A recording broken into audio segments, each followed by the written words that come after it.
Hey there, friends. It's Chad from Colorado Giants. Today, Emily's been kind enough to let me kind of skulk away on this really cloudy, cold Sunday. It's only like 60 degrees outside for June 26th. It's weird for Colorado, and it's been like this for 2 or 3 days. But I have an opportunity to talk to you about fertilization and watering. So I want to preface this with a handful of things. It's going to be a long video, so buckle up and strap in if you want to get some more advanced stuff or more long-winded information. And also that I'm still very, very new at this. I'm 1 or 2 steps above a novice, very incompetent almost. Not incompetent, but everything that I am going to tell you today is just a regurgitation of what fantastic growers that are kind enough to give me their time, like Don Barron and Madman Moby Mike. Those guys have really given me a good chunk of time this year and helping me out and understand these things. So I want to pass that forward and move it along to you guys. This is, again, my take on it. If you really want somebody's opinion who's much more of an expert and who has done this, talk to somebody better. But I'm going to give you the crash course in it, and it could help, or not. So again, it's going to be a little longer. I'm not an expert. This is my first year doing it, but if you take the basic information I give you, you could run with that and use the internet to your advantage, or other expert growers, and take it beyond from the basics here. But this should give you a really solid foundation on what you need to do if you want to get serious about your irrigating and your fertilization techniques. I told you it's going to be long. Told you I'm not an expert. I should probably tell you to subscribe, share with a friend. So let's get into it. So the first thing we're going to talk about is just basic watering. When it comes to your watering, I used to be a little less rather than a little more. And this is where you're kind of flirting with the knife's edge on what is better versus not. It's never good to be a moron. Adding more gets you in a pickle. With water, if you add a little bit too much, it's easy not to water the next day and let that correct itself. So I'm a little more aggressive with my watering. In years past, I would probably use roughly 200 gallons of water per day. I would fill up 1 tank and put it out in the morning, and then 1 tank and put it out in the evening. This year I'm putting down roughly, I'll say 400 gallons of water per day for my greenhouse and its 3 plants. In addition to that, I have the mister that goes off all day solid from 11 to 4. With that being said, if you watch the misting video, I told you about the mist timer, the mistingtimers.com or whatever. After that video, I looked, they had them in stock, so I bought one, and it's going to be here probably Monday. So I'm going to change my misting system so that it, instead of going solid from 11 to 4, I'll probably do something where it'll mist for like a minute every 5 minutes from 11 to 4, so that we get the cooling that I'm after and not so much of the water that the constant mist is going to put down. And I'm going to fiddle with that a little bit. But, one thing that I have been doing this year that Mike, taught me or told me to do it, and it's really a no-brainer. It's basically get out there and dig a hole. How do you know that you're putting down enough water or not if you're not testing it? Mark had a good way of doing it a few years back. He would put like a caulk tube down in the ground, and you could pull it out and you could stick your finger in there and just check. And I think that's great. There's nothing wrong with using something like that. I know there's moisture meters. I don't use one of those, but the best thing to do is basically just dig a small hole and do it, kind of close to the plant. Are you going to chop up a root or two? Probably. Is it that big of a deal? I don't think so. This whole these plants, I mean, they're full of roots. So if you dig a hole, you know, that big, 10 inches down, you might chop off 0.01% of the plant's roots. So is that going to hurt it? No. Is it ideal? No. But what's the lesser of those two evils? Underwatering or overwatering your plant, or chopping up a very small portion of roots? And I think the answer to that is taking a little root out. So I'm going to go dig a small hole. I'm going to show you what my soil looks like, and we'll talk about it. So hang on a second.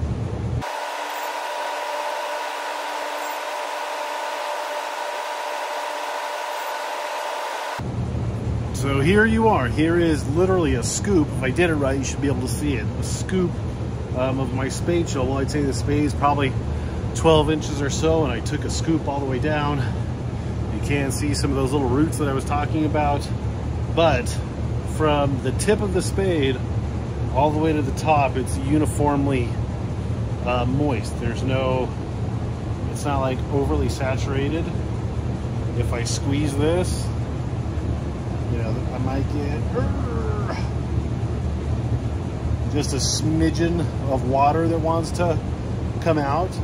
And this will be different for everybody's soil. So when I say I use 400 gallons of water a day, you know, that might not be enough for you, or that might be too much for you. So you have to get out there and dig in your soil and let the soil tell you how much water is enough water. Because I get, that's one of my most frequent questions is, how much water do I put down? And I can't give you an answer. I can give you some guidelines that says, you know, maybe, I don't know, 50 gallons of water per plant per day. But that's really just a random guess. I think there's a spider crawling on me.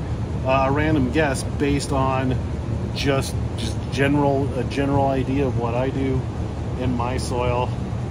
See, lots of good roots.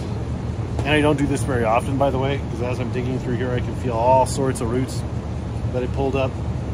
Not ideal, but hey, you know, it's for you, so you're welcome. But with that being said, you know, again, let your soil tell you what you need to water.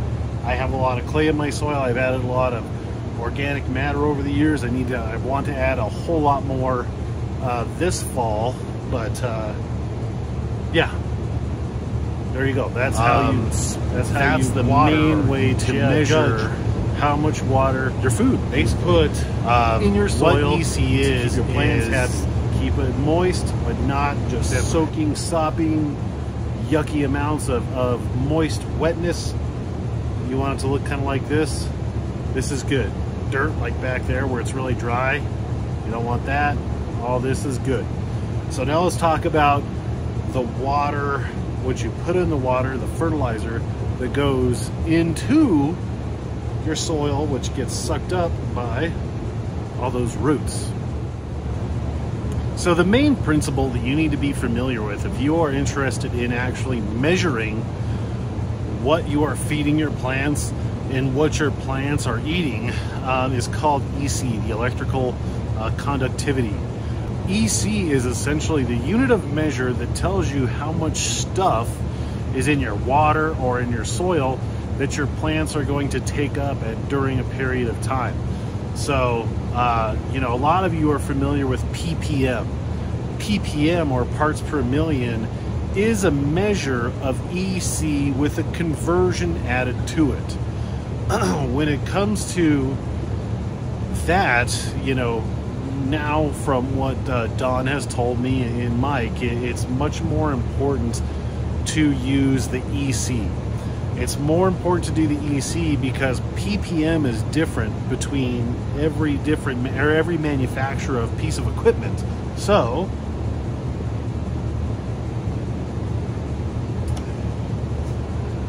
for example, I have a chart here that has a Hannah, an EU Tech, and a Trichicon.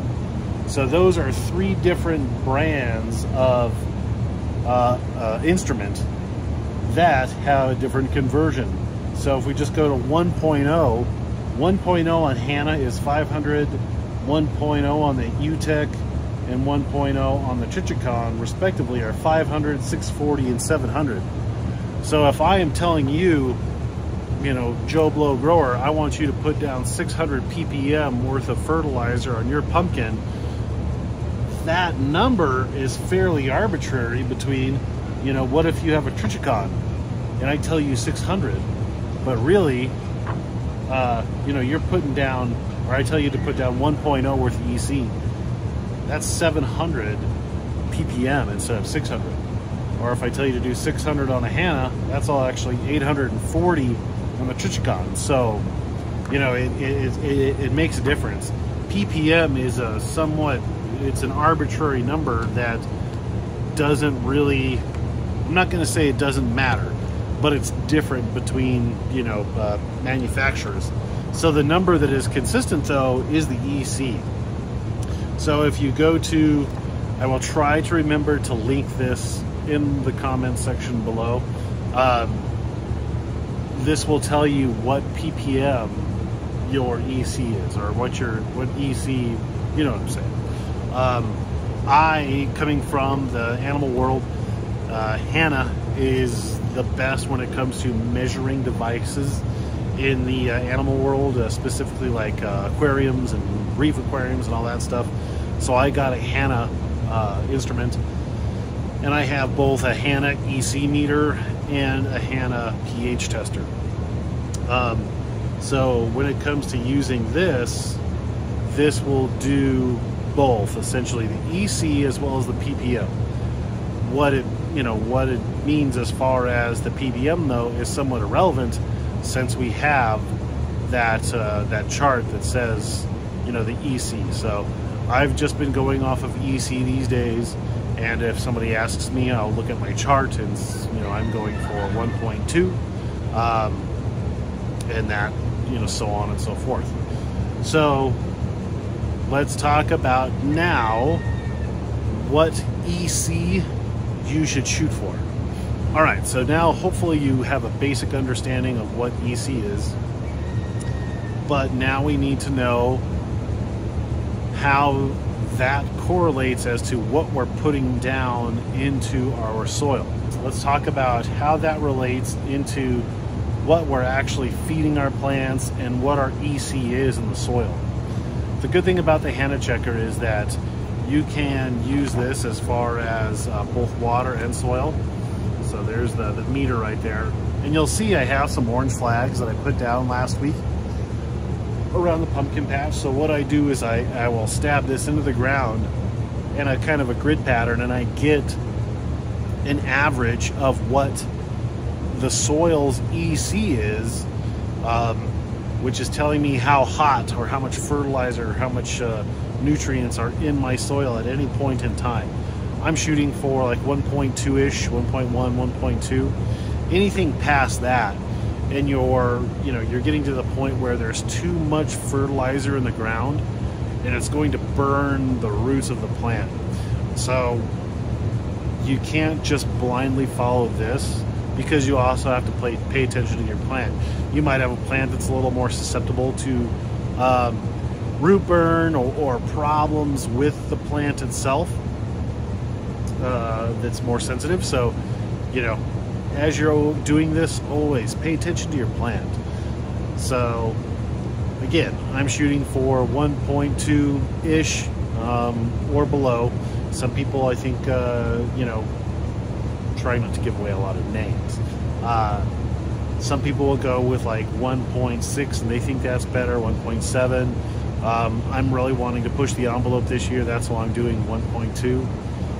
So that's what I'm doing. I wouldn't necessarily recommend going that much unless you're really trying to go for the gusto and push it.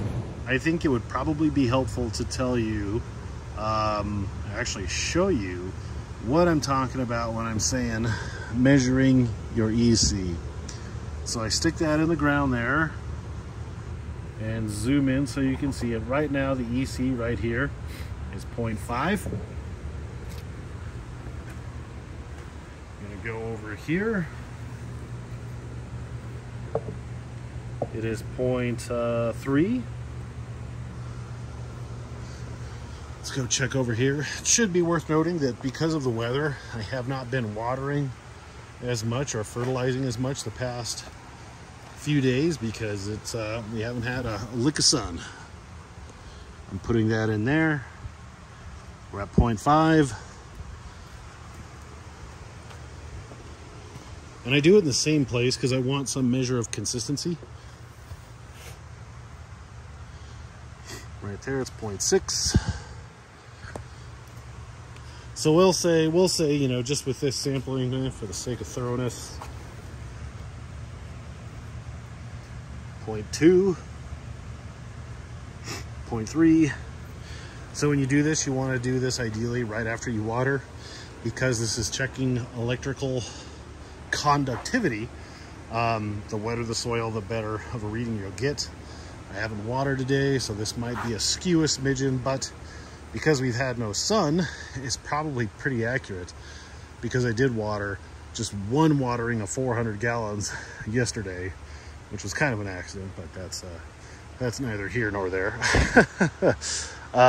So we'll just call it that we have an average soil EC of 0.5. So let's go to our chart. And then we know now 0.5 is a soil ppm of 250. So that's not a whole lot. It's not a whole lot at all. Let me flip you back around.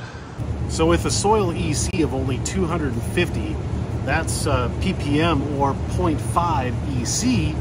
What that's telling me is that I can put down a lot more fertilizer to get my soil levels of nutrients back up to where I want them at the 0.12 or 1.2-ish. I'm at about half of what I want right now, and that's because, again, the last few days it's been cloudy. I haven't been watering as much. I don't want to oversaturate my ground, and as such, I haven't been fertilizing. So today, what I'm going to do is do a heavier feed, and let's talk about fertilizers and feeding right now, as well as pH. So fertilizers are a tricky one. There is more fertilizers out there than you can shake a stick at, and everybody swears by their own particular fertilizer brand because it works for them. And if it ain't broke, don't fix it, right? You know, who gives a crud what brand it is or how expensive it is? Just make sure that you're using it. So there's 3 different flavors of fertilizer, main ones. It's nitrogen, potassium, and phosphorus, or NPK. When the plant is growing, you want to be really heavy in your nitrogen. You want to use predominantly, you know, if it's a 3-number system, something like, this is arbitrary, but 100-0-0. You know, want a lot of nitrogen in the beginning to push the plant. You're not worried about fruit. Plant growth is predominantly nitrogen. Fruit growth is phosphorus and potassium. There is some nitrogen in there, but that's not the main one. When you're growing your salad, more nitrogen is what you're after. So I use calcium nitrate, which is in a big bag. So I use this big bag of calcium nitrate that I got off of probably Amazon or my local hydroponic store. And that is a 15-0-0, so that's just nitrogen, and it's also a form of nitrogen that's readily available for the plant. So in the beginning, I start off with, you know, probably 300 to 500 ppm worth of nitrogen, worth of calcium nitrate that I'm putting down on the plants. And I'm doing that just about, I don't know, just about every day. Right now, since I'm low in my soil, I'm probably going to go up to maybe mix my water at 1,000 ppm, or, you know, if we're talking EC, that's 2.0 EC in my tanks. 2.0 EC in Hanna terms equals 1,000 ppm. So I'm going to go heavier on my fertilizing so that my soil EC gets brought back up to the level where I want it at. Hopefully this is making sense, because once you have your concentrate, if you think of your gallons, your 200 gallons of water in my case, which is what I'm using, my 200 gallons worth of water, that will be heavily diluted once it gets into all of that soil. So I can run a higher number here because when it gets pumped out there, it just gets diluted. It's as simple as that. So after you're done with your nitrogen, let's talk about the other guys. This is my fertilizer shelf of pretty much everything that I use. Epsom salts are magnesium. I use like, oh, I don't know, literally just a handful. I take a handful of that and I put that in every day. The magnesium, for, you know, if you're watching the updates, that some plants are really needy when it comes to magnesium, so that's why like that's yellowing. I use Moab for my potassium and phosphorus. I kind of rotate through all the Neptune's stuff because I just think that the seaweed and the fish is helpful. I use Ron Wallace's humic fluvic acid. I found some of Mark's root keeper that I'm throwing down. I do put down silica once a month. Oh no, my pH meter. Once a month I put down a quart of essential. This is some generic grow that I got. I'm not sure if I'll use that again. But then I have my CalMag and my 0025. Oops. And these I got from Ron Wallace too. Liquids are nice because they're fairly straightforward. But I think I'm going to go more towards powdered stuff because you just get a much better bang for your buck, especially when you're shipping it in. If this is like a distilled down dry fat form, you can get a lot more bang for your buck. And then I've been using this year, just a 20-20-20 fertilizer. I really like this. This is a good example of it. It comes in a little pail.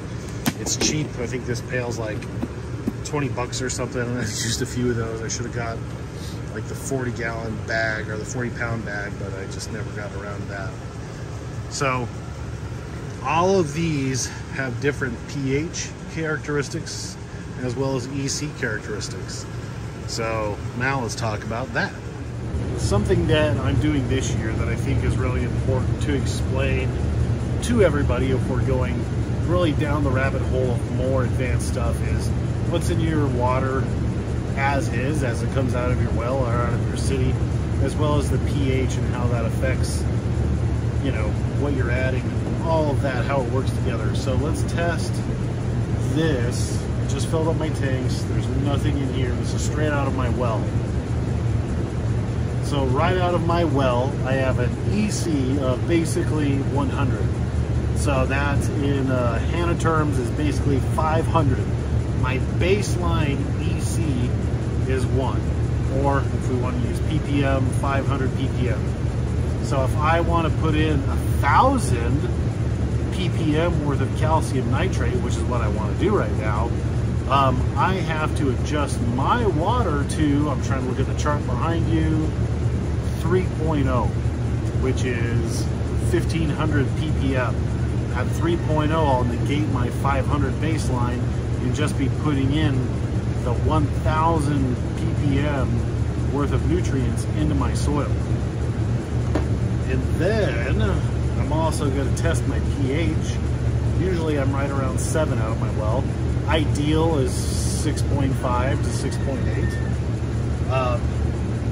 pH is important because this is how the plant absorbs it. If it's at the appropriate pH, it's a lot more readily accessible for your plant to take in and use.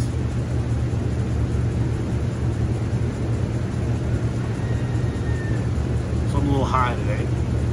8.0 is what I'm pulling out of the well. Actually, I just changed the filter in my house, so that might have messed with it. I literally did that last night. So my water pH right now is 8.0. You want to then add in your nutrients, and then we have pH up, or pH down, and pH up. So then once I've added in all of my stuff, all of my fertilizer, I'll do this again, and then we'll add that. So right now, let's add some calcium nitrate because that's what I want to fertilize today.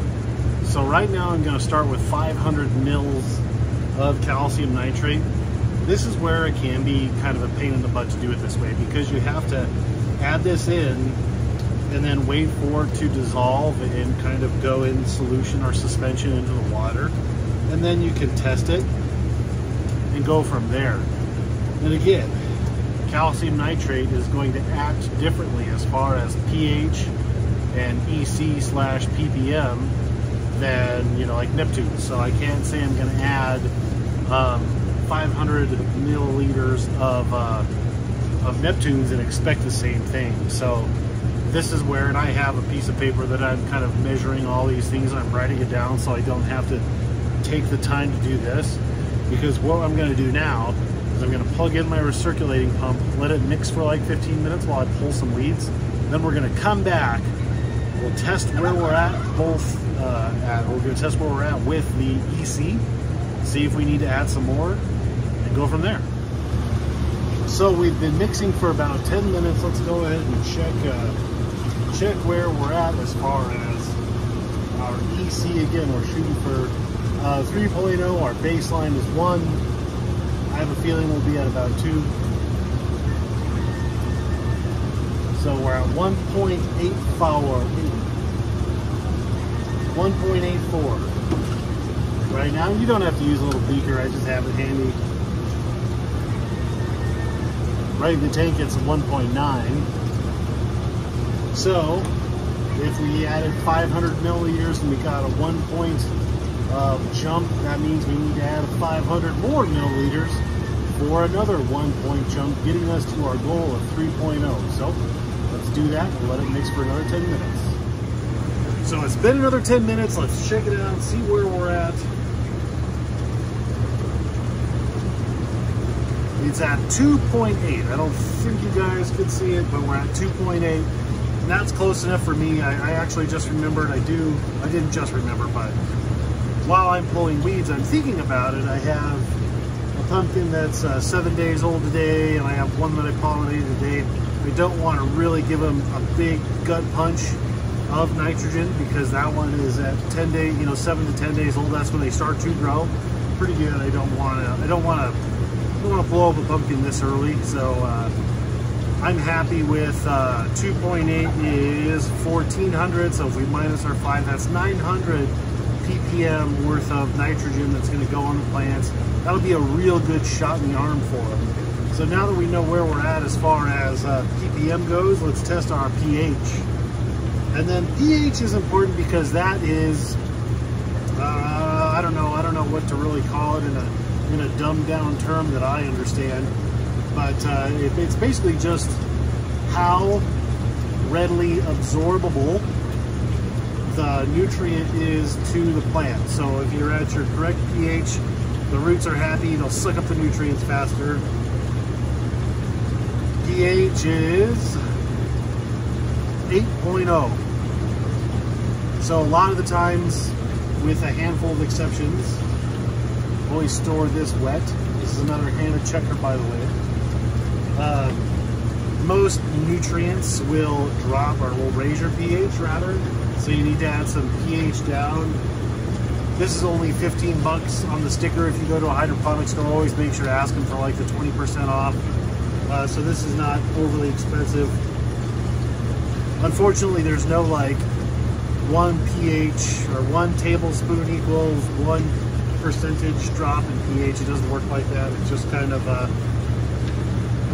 an eyeball it sort of thing and then test it. So yet again, we gotta let this sit for about 10 minutes, mix everything up real nice, and we'll check on it again. So it's been 10 more minutes. Let's go ahead, check our pH. It should probably be good. I don't know if you can see that, but it says 6.6. So that is perfect. That is exactly where I want to be. 6.5-ish is the money spot for what I want to water out at. So now I'm going to turn my pump on, and then we'll water this out. We'll check the EC in the soil, and we'll wrap this here video up. So let's do it. So we're done watering in our 200 gallons worth of water. I got the EC meter. Remember, EC of my soil was 0.5-ish. We watered in an EC of like 2.7, 2.8, whatever. So I'm hoping that my soil EC will be somewhere around 1.0-ish. 1.0 would be great, because again, my goal, I want to run my nutrients a little heavy. I'm thinking 1.2 is the ceiling of where I want to be. So if I shoot for 5, that gives me a little over and under to see how I'm doing. So got my EC meter. Let's spin you around and check where we're at. So that jumped up to 7.1. This one is 9.9, 1.0. In the area that's a little wetter, because I do supplementary water with a hose. So far looking good. Over here, 8.7. And all of these I'm testing are right by the outlet of the water, so it's wet right here, wetter than in between. 9.8.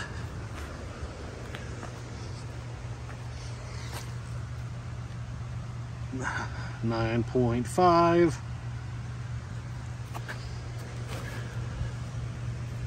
And it's weird, 7. Test it over here. 1.1. So there you go. That's how you do. Oh God, I'm falling. That's how you do that. So there you go. That's how you track your fertilization with using an EC meter, and why you use a pH meter, how much water you use, what's too much, what's not enough, and all that good stuff. If you want to, you can, like I will test in the morning time what my EC is, and then you can tell over the course of 12 hours how much your plant eats as far as nutrients or ppm or fertilizer in the soil, however you want to call it, which can then help you make decisions on how much you want to feed your plant on a reoccurring basis. So that's all I got for you. If you have any questions, please comment below. Also, it's very important to remember, once again, I'm still very new at this. If I made mistakes in this video, sorry, I'm human. Take this information I'm giving you as a launching point. Go forth and learn more information.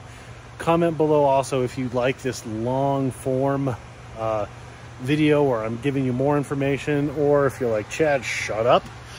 We just want updates. All I'm curious about is I'm your competition, and I'm seeing what you're doing, and I want to know how big your pumpkins are and how your plant's looking, so I can judge what way else to go to or not. That's fine too. Comment below and let me know. So I appreciate you watching.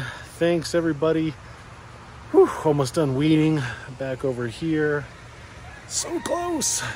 That's all I got for you. Hope you had a great weekend, and we'll talk to you on Tuesday-ish. Get out there and grow yourself a giant pumpkin. I pollinated one this morning right underneath there. See you next time.